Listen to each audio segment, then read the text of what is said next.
महापुरुषों की ऐसी बातें हैं जो उनके जीवन में घटित होती हैं कि जिसके विषय में जितना ही कहा जाए उतना ही कम है।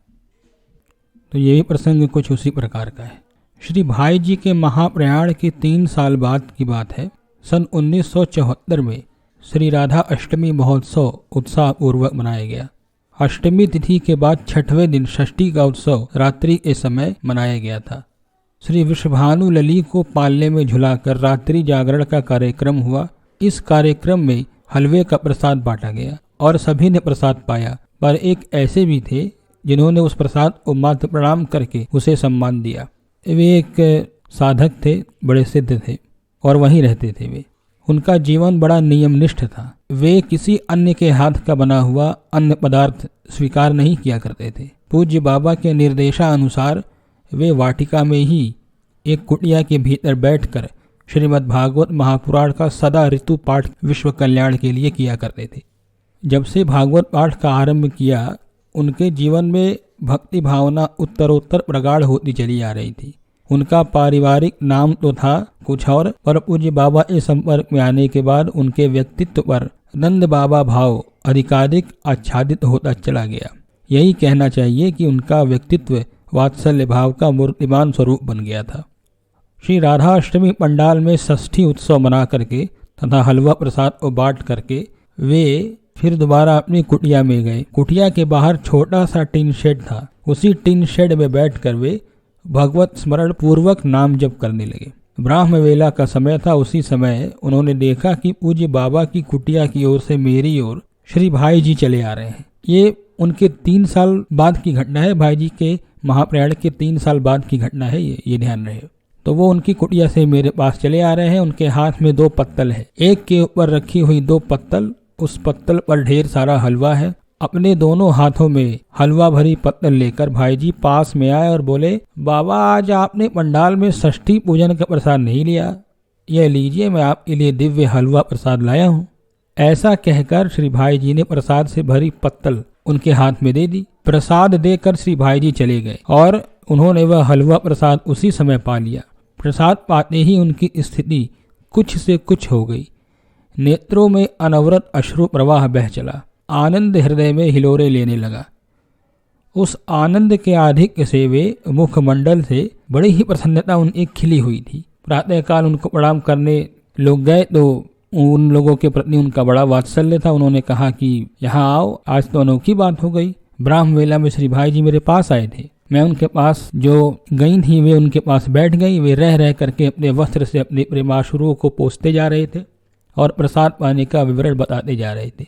सारा कुछ बताकर उन्होंने कहा, अभी तक उस परम विचित्र घृत की सुगंध से मुख भरा हुआ है। प्रसाद से इतना तृप्त हूँ कि उसकी कोई सीमा ही नहीं है। और उनके मुख से यह सारा विवरण सुनकर मेरे भी आनंद की सीमा नहीं थी। जिस समय वो ये सारी बातें बता रहे थे उस समय उनकी विभोरावस्था देखते ही बनती थी। ठीक ऐसे ही प्रसंग पुनः 15 दिन बाद घटित हुआ। यह पहला प्रसंग है सन 1974 के भाद्र शुक्ल त्रयोदशी का। इसके 15 दिन बाद पूज्य श्री भाई जी का जन्म दिवस आश्विन कृष्ण द्वादशी को आता है। द्वादशी के एक दिन पहले एकादशी की बात है। वे एकादशी का व्रत किया। वे रात्रि को सो गए। अगले दिन द्वादशी के सवेरे ब्राह्म मुहूर्त में वे 3 बजे उठकर और टीन शेड के नीचे अपने आसन पर बैठकर नाम जप कर रहे थे। उसी समय उन्होंने देखा कि भाई जी आ रहे हैं। उनके एक हाथ में छड़ी है और दूसरे हाथ में पत्तल है। तो वे उनके पास आकर कहे कि आज मैं वैष्णवों की गोष्ठी में गया था, उस गोष्ठी में से मैं चला आ रहा हूँ। वहीं मुझे पत्तल में खीर प्रसाद मिला। मैं सोच रहा था कि कोई उपयुक्त पात्र मिले तो मैं उसे दे दूं। ऐसा सोच ही रहा था कि आप दिखलाई दे गए। यह खीर प्रसाद आप स्वीकार करें। इतना कहकर भाई जी ने वह खीर प्रसाद उनको दे दिया और उन्होंने तत्काल उसे पा लिया, यानी उसे ग्रहण कर लिया। अब प्रसाद ग्रहण करते ही उनकी स्थिति पहले की अपेक्षा और अधिक गहरी हो गई। इस बार तो सारे दिन अश्रुपात होता रहा और उनकी मस्ती की झूम अनोखी थी। उनके रोम रोम से आनंद फूट रहा था। यह व्रत उन्होंने जिसको बताया वो जा करके पूज्य श्री राधा बाबा को बता दिया। पूज्य श्री राधा बाबा ने उनको बुलाया जिनके साथ ये घटना घटित होती थी और सारा वृत्त सुना। सुनकर पूज्य बाबा ने कहा, आज श्री पोद्दार महाराज का जन्म दिवस है, अतः कुछ तो आपको स्वीकार करना ही चाहिए। तो उन्होंने कहा कि उस खीर की सुगंध रोम रोम में व्याप्त हो रही है।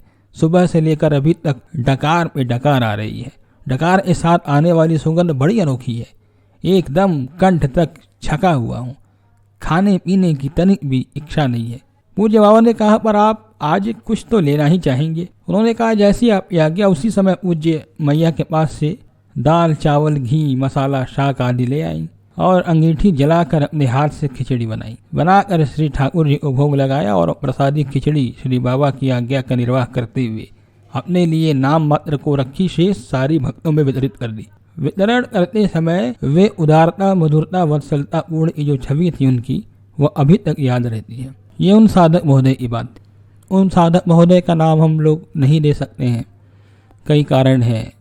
कई लोगों से बात करने पर, ऐसे संतों से बात करने पर हमें यही आज्ञा मिलती है कि जिसके विषय में भी कोई वीडियोस जारी करें, आप उन उच्च कोटि के साधकों का नाम प्रचार मत करें। तो इसीलिए हम लोग बंधे हुए हैं, वरना सारा वृत्त खोल करके बता दिया जाता। धन्यवाद।